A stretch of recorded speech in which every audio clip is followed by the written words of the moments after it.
You're listening to the Pace Radio Network here at paceradio.net. The views expressed by the individuals during this broadcast are their own opinions, and they may not be the same as those of their group or other organizations they may be involved with. All medical advice during our broadcast is not a medical opinion and should be checked with your medical physician. Oh yeah, baby, that's lovely.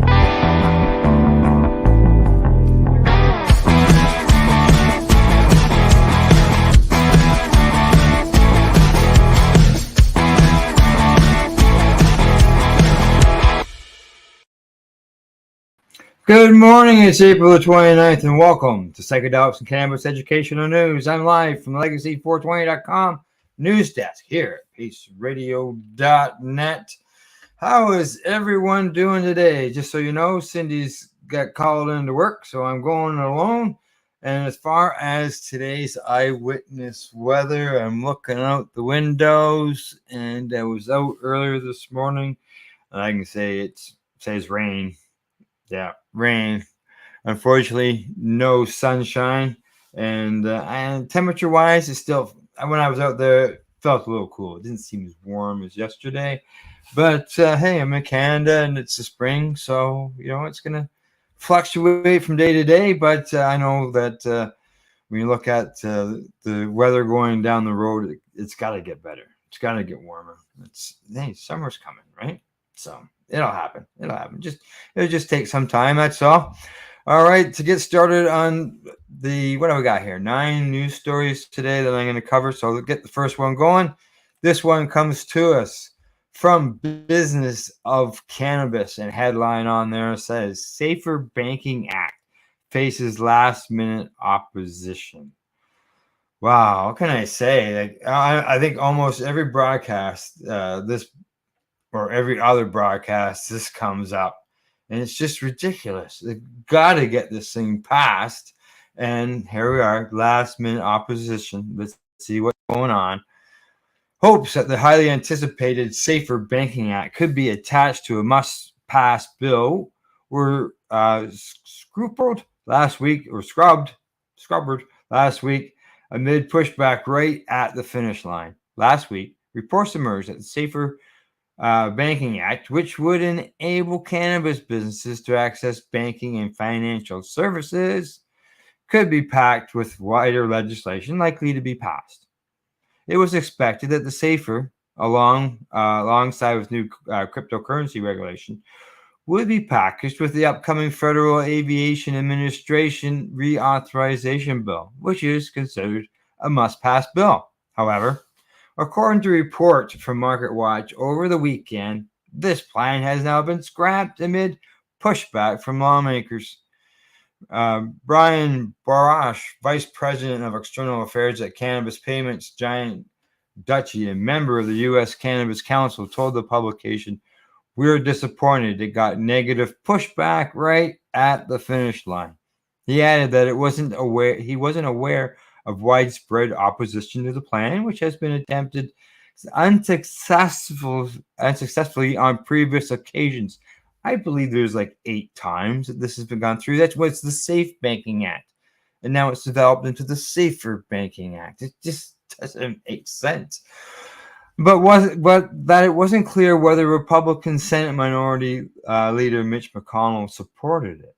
The bill, which has repeatedly made progress in the House of Representatives, has failed to make it into law despite a decade of attempts. Okay, so this isn't the first go around here. Many lawmakers remain hopeful that the bill will soon be passed, including Senate Majority Chuck Schumer. Last month, he told a press conference that the chamber would work hard this year. Asked whether he believes the passage is still possible before November, he says, "We believe very strongly in so many things, and we are going to continue to work on the agenda that we put before us." So, unfortunately, I don't think anybody can guarantee that this bill will pass until it passes, because it's just crazy. I lost count. I think it's like 8 or 9 times it's come along. It's crazy. This doesn't make sense. Doesn't make sense whatsoever. whatsoever. All right, on to my next story. And this one comes to me, if I can find it. There we go. From Neuroscience. Headline there says Cannabis Users Stay Motivated. Lazy Stoner Myth Debunked. And how long have we heard the lazy stoner myth? For decades. Summary: a new study challenges the stereotype that chronic cannabis users are lazy and unmotivated. The research surveyed 260 frequent users and found no significant drop in their motivation or effort levels while high compared to when sober. I'll drink to that. The study also observed enhanced positive emotions and a slight dip in self-regulation among users when high. This nuanced approach aims to provide a more balanced view of the effects of regular cannabis use on daily life. 3 key facts, they said. No impact on motivation. Chronic cannabis users showed the same willingness to exert efforts on tasks while high as when they were not. Emotional and self-regulation effects. While cannabis use boosted positive emotions like awe and gratitude, it also led to decreased self-regulation, making users more impulsive and less orderly. No weed hangover. The research found no evidence of a decline in emotional or motivational function the day after cannabis use, debunking the idea of a weed hangover. Now, this was done through the University of Toronto, just for anybody who's wondering where this came from. But yeah, the study published by the journal Social, Psychological, and Personal Science surveyed chronic cannabis users to see what effect getting high has on their everyday lives. There's a stereotype that chronic cannabis users are somehow lazy or unproductive, says Michael Itzlich, a professor of the Department of Psychology at the University of Toronto, Scarborough, who led the study.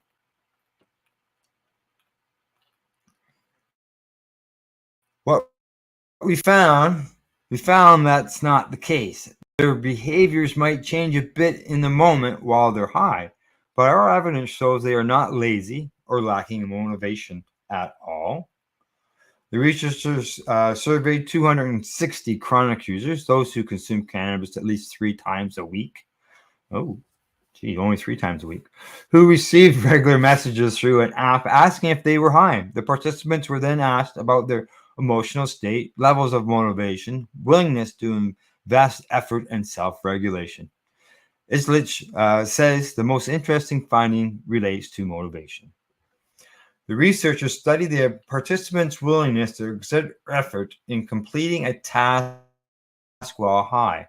They found participants were willing and motivated to exert the same amount of effort while high compared to when they are not.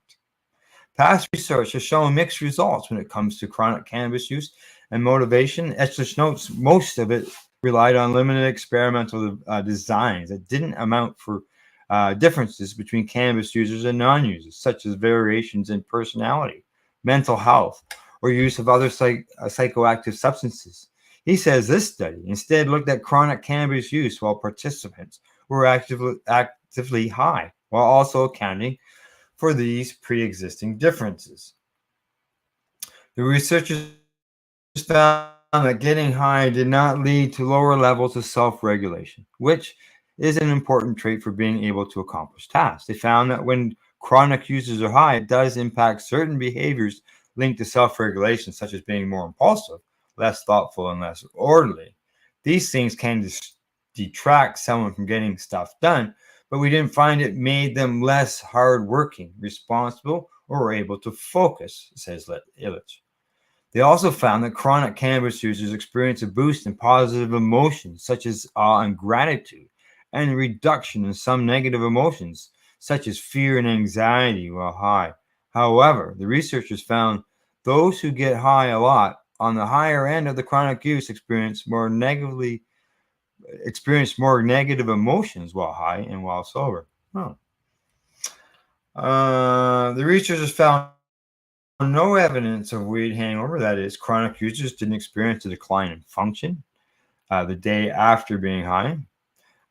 Studying the effects of daily cannabis use was difficult in the past, given its legal status, and most research tended to focus only on the negative side in an effort to curb use. Now that cannabis is legal in Canada, it says it's much easier to study, and he expects there will be a greater research focusing on risks as well as the possible positive effects. Well, let's hope so.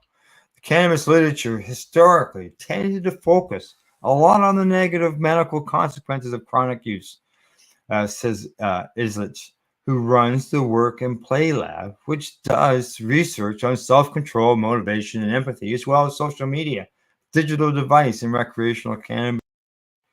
Part of the motivation for this study is to take a neutral, clear-eyed approach to see how cannabis affects cannabis users in their everyday lives.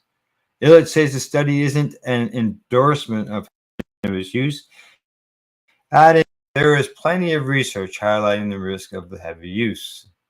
Rather, he points to Statistics Canada, showing that nearly 1 in 10 adult Canadians are regular cannabis users, and they come from all walks of life.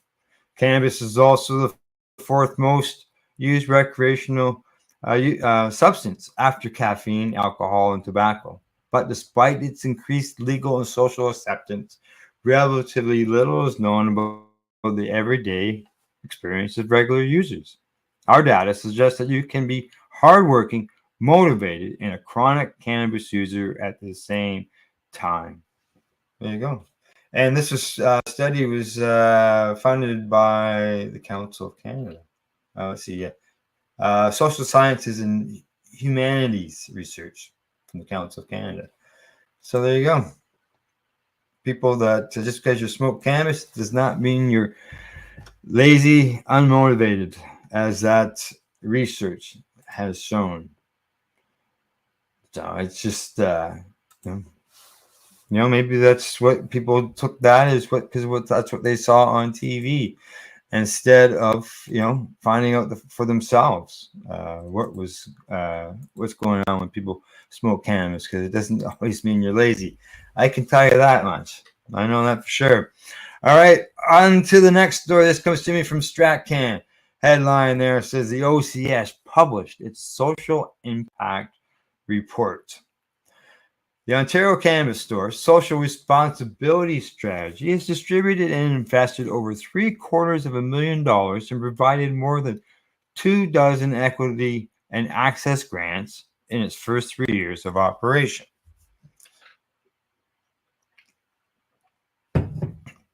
The results of the program were shared in the OCS new social impact report published on April 26 to highlight the progress of the program since its launch in 2021. The agency's first multi-year social responsibility strategy is scheduled to run from 2021 to 2024. In April of 2023, the OCS also launched its Social Impact Fund, which is dedicated to funding community projects and research initiatives that resonate with one of the OCS three key pillars of social responsibility. Those pillars are sustainability, establishing a foundation for sustainability, inclusion, supporting a diverse and inclusive industry, and acknowledge advancing cannabis knowledge and promoting responsible consumption. The OCS also launched its Good All Around social impact platform in 2023 with the goal of connecting Ontarians to the benefits and contributions of the legal cannabis framework. Through these programs, the OCS has distributed $500,000 in funds to 6 organizations through the Social Impact Fund, $319,000 towards supporting Black-led initiatives, and $60 million back into the marketplace through OCS new fixed markup pricing structure and margin reduction. I don't know if you can count that as funds to organizations if they're giving money back if it's because of margin reduction. That's just That's just lowering your prices. The provincial agency also distributed 18 grants worth $56,500 to enhance the presence and participation of Black, Indigenous, and people of color-owned cannabis businesses at industry events, mitigating costs and other participation barriers. It also provided another 8 grants to industry to increase industry event presence and participation of small Ontario-based cannabis businesses, totaling almost $15,000. In addition, it provided an 8% wholesale rate adjustment on all cannabis products sold to authorized cannabis stores operating on First Nation reserves, and estimates it saved the industry around $10 million due to the OCS's insurance policy revision in 2022 to allow for easier access to the marketplace. The OCS also provided 31 CanCell training vouchers, prioritizing individuals who identify with equity deserving and 2SL GTBTQ groups. CanCell is a training program approved for legally authorized cannabis retailers in Ontario. The OCS, according to David Loeb, he's the president of OCS, he says the OCS has a mission to enable Canada's largest and most vibrant cannabis marketplace through great customer experiences, including promoting safe access to legal cannabis, promoting educating on responsible consumption, and fostering a legal industry that reflects the population it serves. The social impact report isn't just a reflection on what we have achieved. It is a testament to our entire team's commitment to environmentally sustainable diversity and inclusion and improving cannabis literacy through education. Let's see what else it says here. The report also notes that the OCS has partnered with Climate Smart and initiated a life cycle assessment. Climate Smart training focuses on how to understand, measure, and reduce emissions. According to the report, a life cycle assessment is a scientific methodology used to analyze the environmental impacts associated with all the life cycle stages of a product. Does that mean that they're going to start learning how they can get rid of dealing with these unrecyclable containers? Maybe some of these people who go through this course will learn or figure out how this can be done. The OCS life cycle assessment is based on a standard unit of 3.5 grams of dried cannabis and looking at the overall carbon footprint from seed to sale. So there you go. Well, hopefully they can learn, hopefully they can, during that course, like I said, they can come up with a way to come up with a packaging that can be recycled, because this can't. So this doesn't make sense. They got to be able to do that or make it reusable somehow. But in the meantime, we'll get on with our next story while they figure that out. And this one comes to us from Psych Post. Headline on it says, come on, headline.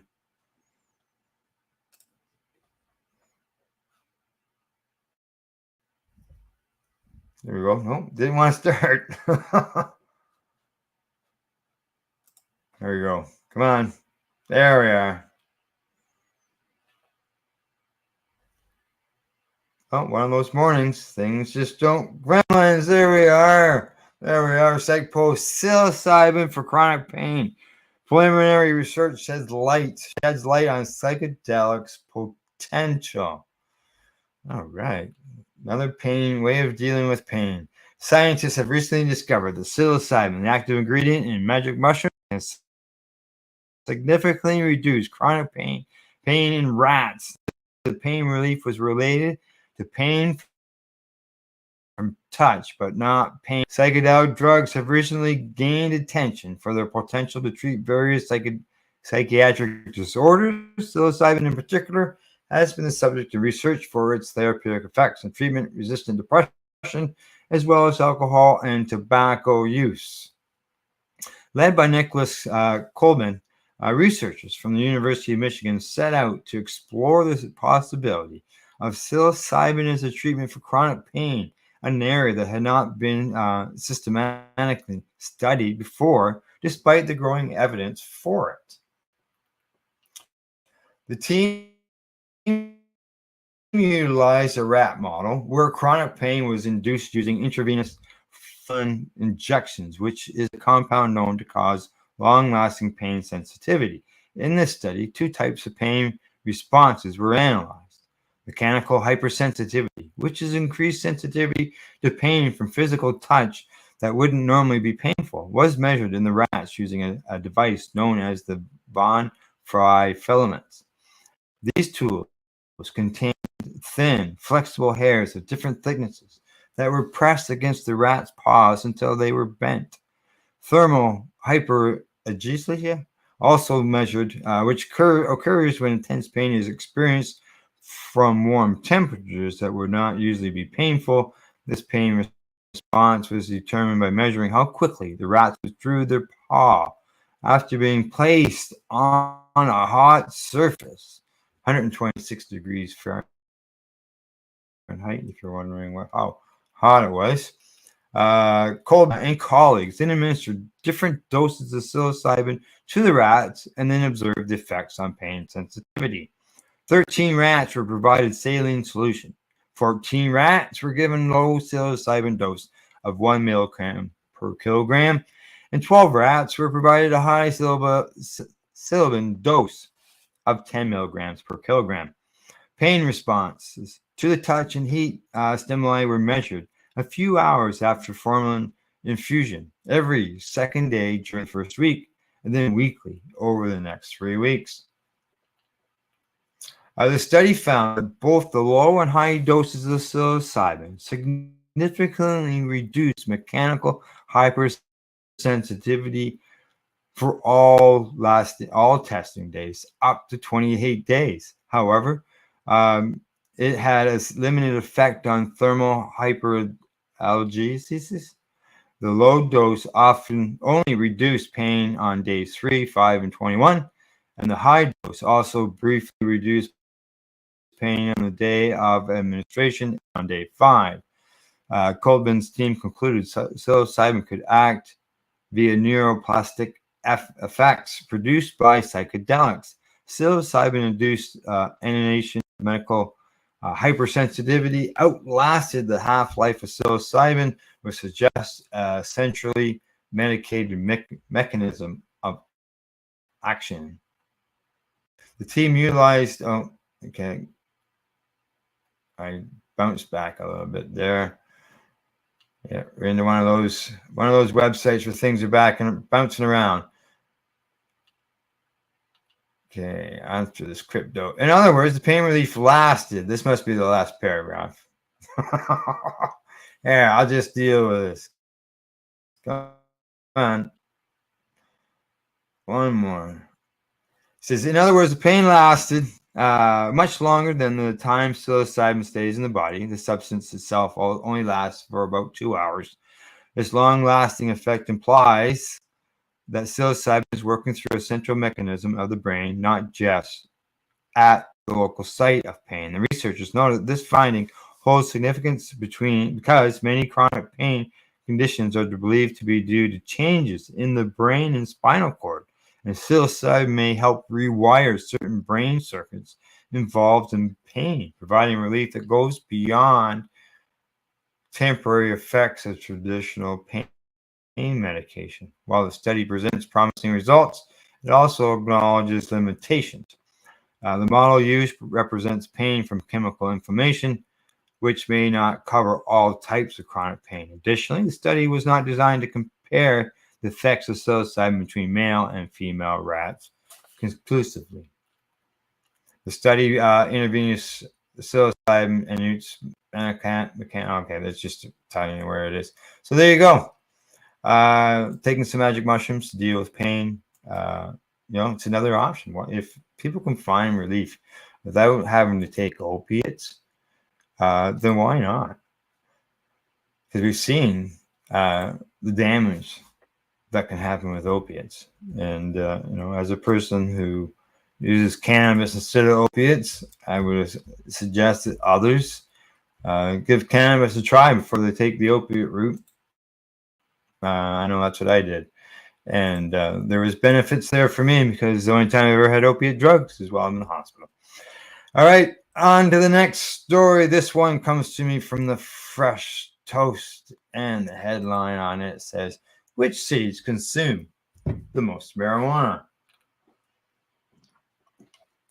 Well, what do you think? It says recreational cannabis is legal in 24 states, DC, and some territories. Over 50% of the country has access to gummies, vapes, and special chocolates without breaking the law. 38 states have medical cannabis, which the American Medical Association and the federal departments of Health and Human Services and the Food and Drug Administration have stated science is clear it has medical benefits. So, which cities consume the most cannabis? Making use of this voter privilege, California remains the golden state for consumers, with 94 cities scoring in the top half of the ranking. 6 were finished in the top 10. 6 of the top 10 from California. The company LawnStarter decided to find out which city consumes the most. The study compared nearly 300 of the biggest U.S. cities, and which were recreational cannabis use is legal, based on 6 categories.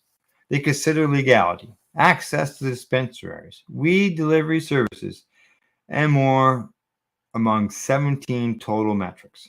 It is no surprise that the OG of the movement and the ranking number is Los Angeles. It has a nearly 29-point lead over San Francisco. The creativity community is big on the healthier cannabis over alcohol. It doesn't even rank in the top 10 drinking metros. The original hippie and free love mecca of San Francisco rates number 2. Las Vegas, also known as Sin City for the gambling and drinking, over-the-top shows, and more, is number 3. Vegas is home to one of the largest dispensaries in the country and will soon have Cannabitions, a major elevated immerse experience, with Colorado being one of the first to go fully legal. It is no surprise its biggest city, Denver, is next. While common sense says New York should be number 1, the chaos the state rollout has cost the state millions in revenue. Currently, legal dispensaries in the state are close to 100, where illicit ones are over 2,000.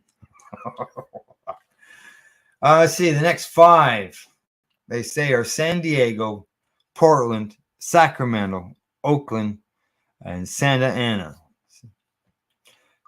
Connecticut, Illinois, and Washington are still playing catch up.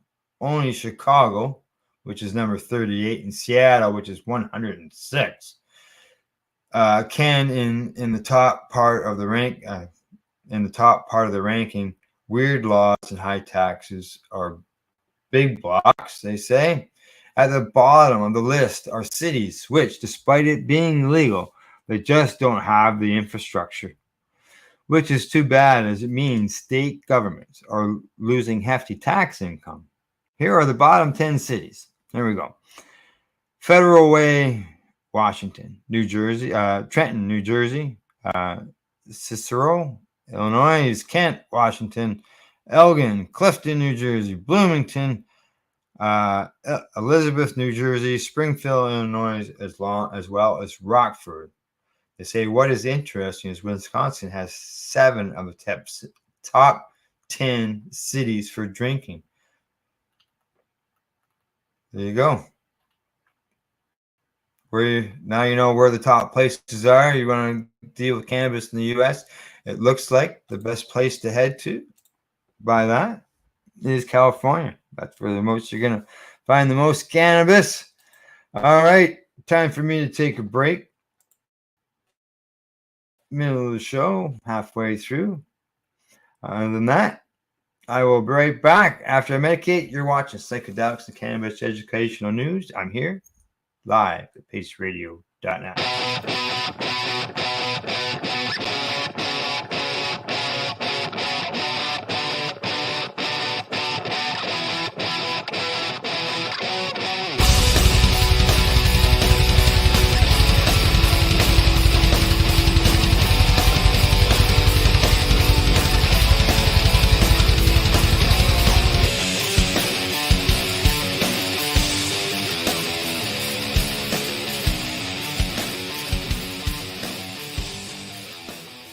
You're listening to the Pace Radio Network here at paceradio.net. Campbellford Lifestyle Shop, open Monday to Friday from 10 till 7 p.m. or by chance. Check out our flags, our t-shirts, plus our hats, and look of that supply of rolling papers, plus much more. We've got bongs and your favorite herbal vaporizers. Look at all the incense we have, as well as for those who collect knives, check out these knives in our collection. And while you're here, stop in to see Shay at the piercing room, where you can get poked by Shay. Daily deals, check them out. Campbellford Lifestyle Shop, 17 Bridge Street West, Campbellford, Ontario. When you have a pain that's reached its peak, Legacy for 20, it's so unique. If organic cannabis is what you seek, here's your trusted partner 7 days a week. Suppository salves, vapes and drops, topicals, edibles, infused pop. Just when life seems like it ain't easy, at Legacy 420, enjoy a pop freezy. Lab tested products, make them the GOAT. Legacy 420 out on your road. Legacy 420 in Tyndonega Mohawk territory. Indigenous organic cannabis at its finest. What do you find at paceradio.net? People advocating cannabis education.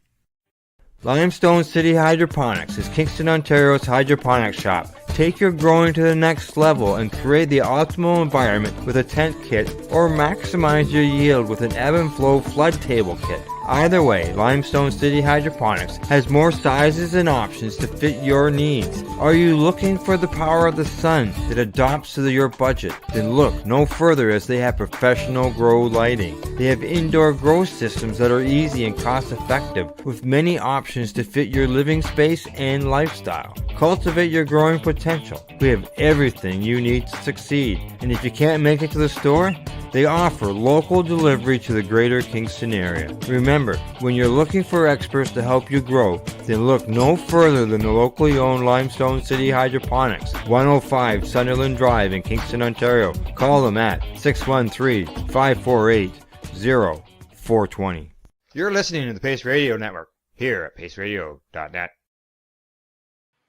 And you're live with Psychedelics and Education, Cannabis Educational News here at paceradio.net. And we got 1, 2, 3, 4 more stories to go through.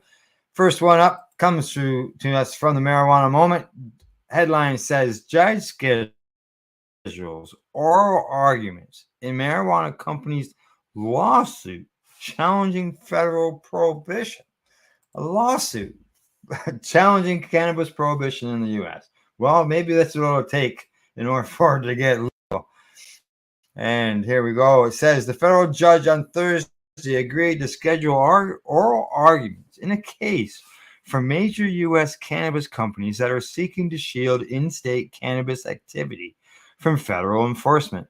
The businesses have said in their lawsuit against the federal government that the prohibition of cannabis has no rational basis, pointing to officials' largely hands-off approach to the recent groundswell of state-level legalization. The new order from the U.S. District Court of the District of Massachusetts Western Division comes following the company's request for oral arguments earlier this month. In-court arguments will be held on May the 22nd, starting at 10:30. Oh, come on.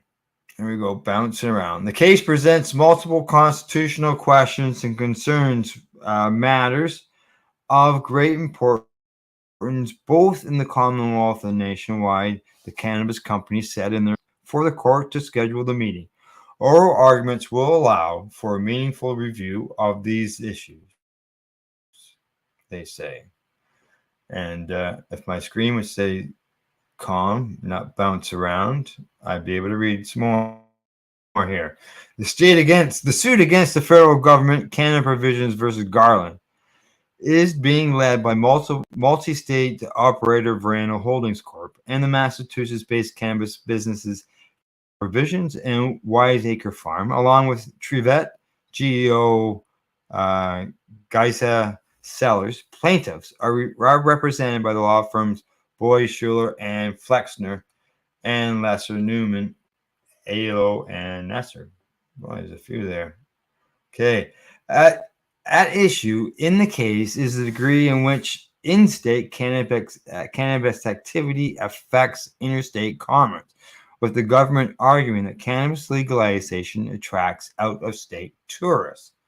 DOJ argued in a filing earlier this month that it is rational to conclude that the regulated cannabis interstate commerce, cannabis tourism.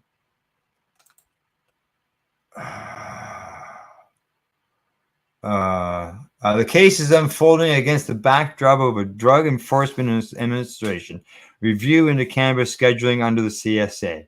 The U.S. Department of Health and Human Services has recommended moving cannabis from Schedule 1 to Schedule 3. And while the Biden administration has maintained that people should not be criminalized over the possession of or use of cannabis, DOJ has continued to fight reform efforts in court, including the current case on broad prohibition, as well as litigation challenging the ban of cannabis consumers' gun rights. Yeah, you don't. If you're all for cannabis, you don't be fighting against it, right?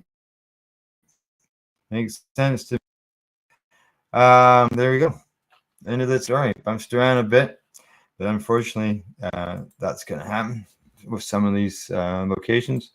All the pop-up ads and everything that's going on. All right, on to the next one. This story here, it comes to me from MJ Biz Daily. Headline on it says, Canada's cannabis sales rise 1.7% in February year over year. So we're consuming more cannabis by the looks of it. Canadian cannabis sales in regulated channels inched higher in February 2024 compared to the same month last year, boosted slightly by the extra day for leap year, according to the latest data from Statistics Canada. Consumers purchased $376 million of recreational cannabis that month, the highest February figure on record since Canada legalized cannabis in 2018. And don't forget, this is only from the legal stores. Previous sales in February were $262 million in 2021, $324 million in 2022, and $370 million in 2023. The province of Alberta saw the biggest gain, followed by Nova Scotia and Quebec. Two of the largest provinces by trade, Ontario and BC, saw the year-to-year sales decline this February. So the smaller provinces are making up for the sales by the looks of it. There's a chart right there. Let's see, Alberta, they say they're up by 11%. Manitoba, 17%. Look at that, Nova Scotia. They say that there, 49% is a plus. So there you go. Statistics Canada did not report sales of the Northwest Territories or Nunavut. Cannabis sales are up across the country, they say. All righty. On to our next story. Comes another bouncer, folks. This one's coming to us from the Marijuana Moment. And the headline on it says, Missouri lawmakers strip $10 million in psilocybin research funding from budget bill. They also, there's not enough research on stuff. There's not enough research. Well, when they're taking out money, no wonder there's no research. The Missouri Senate Committee on Wednesday stripped a proposal from the House-passed budget bill that would have funneled $10 million in state opioid settlement money to research psilocybin. So, this was already approved for the House, and the Senate takes it away. An earlier version of the Republican-led proposal would have instead put the money towards the study of ibogaine as a treatment for opioid use disorder. But a House floor amendment earlier this month switched the focus to psilocybin. At the latest changes in the Senate Appropriation Committee, the budget would allocate no money to psychedelic research of any kind. We don't have enough studies. Separate Missouri legislation that would legalize the use of medical psilocybin for military veterans and fund future studies exploring the therapeutic potential of psychedelics, however, is still advancing through the House and the Senate. That's good news. Money for the budget's bill now removed. Psychedelic research provisions would have come from the state opioid settlement funds. The Senate, the result of multiple lawsuits filed against the opioid industry and other businesses. So it makes sense. Why not use that money for opiate addiction when it's coming from the industry off of a lawsuit? In the coming decades, Missouri is set to receive hundreds of millions of dollars in opiate-related settlement funds. Psychedelic medicine proponents have been working to encourage states to use those millions to fund further research into ibogaine and other ethogens. Now, it's not going into the slush fund. It's going to research. A similar plan to use $42 million from the Kentucky's opioid settlement fund for ibogaine research, for instance, ultimately fell through last year after the state's new attorney general replaced then Kentucky Opioid Commission Chairman Brian Hubbard, who was spearheading the ibogaine initiative with a former Drug Enforcement Agency official. Hubbard and others have since shifted attention to other states, including Missouri and Ohio. The new changes in the Missouri bill, HB 2010, sponsored by Rep. Cody Smith, were made Wednesday in the Senate Appropriations Committee. The earlier short-lived addition of ibogaine, meanwhile, was doing a Rep. Chad Parkins, a longtime police officer. Smith, who also brought the subsequent amendment that replaced ibogaine with psilocybin, previously explained that the ibogaine proposal was nixed as a result of they had concerns about the ibogaine research. There are concerns about dangers involved in that research, Smith says. However, they are interested in the psilocybin piece, and we've seen many other states use the opioid settlement funds to that end. Net press at the time, Perkins said he was not disappointed with the change. I believe that bringing more exposure to the benefits of psychedelic has been an auxiliary effect of the pursuit of the budget item. This issue will hopefully raise the profile of psychedelics and provide a foundation on which we can base future decisions. But if the Senate removes it, it wasn't immediately clear why the psilocybin provision was taken out by the Senate committee, as it did not discuss the changes in detail. Neither Smith nor Perkins responded immediately to emails about the removal of the psilocybin provisions by the Senate panel. Oh, we just don't want it there, so we're just going to take it out, it's just, yeah. Work together. Just don't throw it away, people. It just doesn't make sense. All right, last story of the day. Now, this one I haven't read yet, but I did read the headline. And as a person who smokes joints, I smoke obviously with papers, and so this headline grabbed me, and let's see what it says. It says, some cannabis rolling papers may contain unhealthy levels of heavy metals. This comes to us from physical.org. Okay, a team of chemists at Lake Superior State University, working with colleagues from the Wayne State University, both in Michigan, and two representatives from Joel US, a lab equipment maker, has found that some cannabis rolling papers contain high levels of heavy metals, which could be hazardous to smokers. In their paper, published in the journal ACS Omega, the group describes their analysis of many samples of several different types of cannabis papers. People who smoke cannabis use three main methods to burn the product. Use a bong or a pipe or roll in the papers and smoke it as a joint. Prior research has shown that some cannabis has some amount of heavy metals in it, which could prove to be a health hazard for smokers, particularly for those who smoke often, Because of this, many states have enacted laws regulating such levels. In this new study, the researchers noted that very little research has been done regarding burnable cones or the paper that is used to make joints to see if they are safe to use in this way. The team conducted tests in their lab to measure the amount of heavy metals that were in them. The work by the group involved purchasing 53 commercially available samples of papers and cones and taking them back to their lab for testing. They noted that many of the papers they purchased had been colored to make them appear more pleasing than the standard white. The researchers looked for the presence of 26 elements in the papers that could pose a health hazard, most of which were heavy metals. Standard chemistry tests measured the levels of such elements, which included burning samples to see if the heavy metals were present in the smoke that would enter the lungs of a user. Interesting. The researchers found mixed results. Heavy metal levels were very low in some samples and very high in others, some of which they suggested could present a health hazard for many users.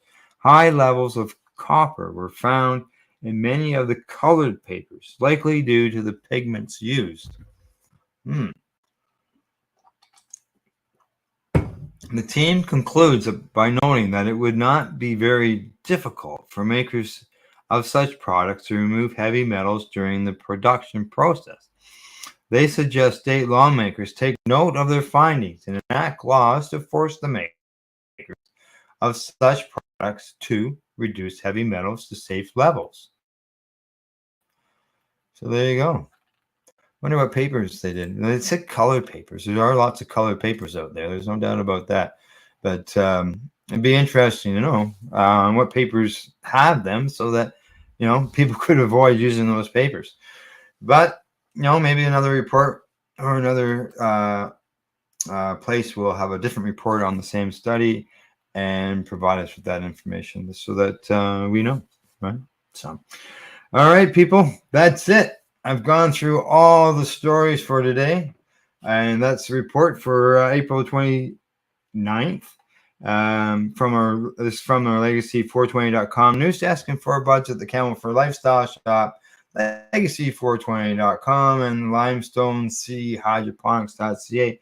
In closing, I'd like to say thanks for tuning in and watching, and don't forget to educate, medicate, and do not incarcerate. You're listening to the Pace Radio Network here at paceradio.net.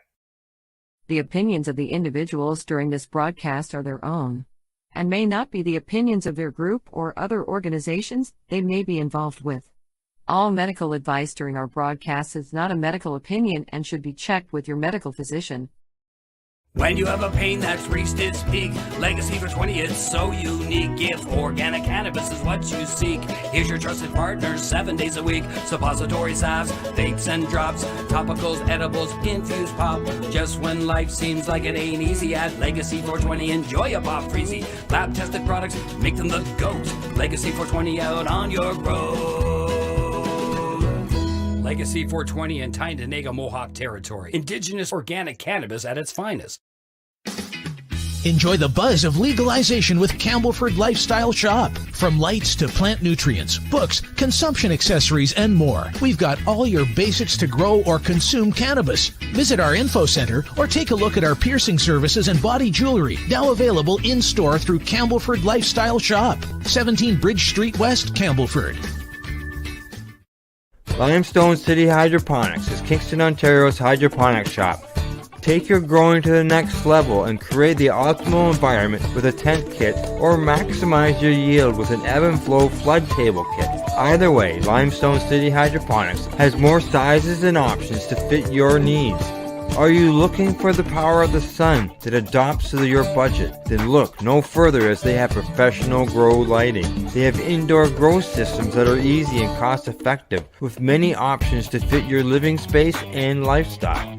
Cultivate your growing potential. We have everything you need to succeed. And if you can't make it to the store, they offer local delivery to the greater Kingston area.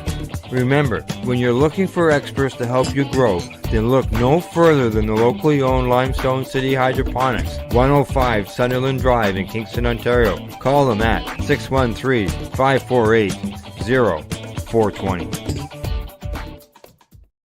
We are people advocating cannabis education here at paceradio.net.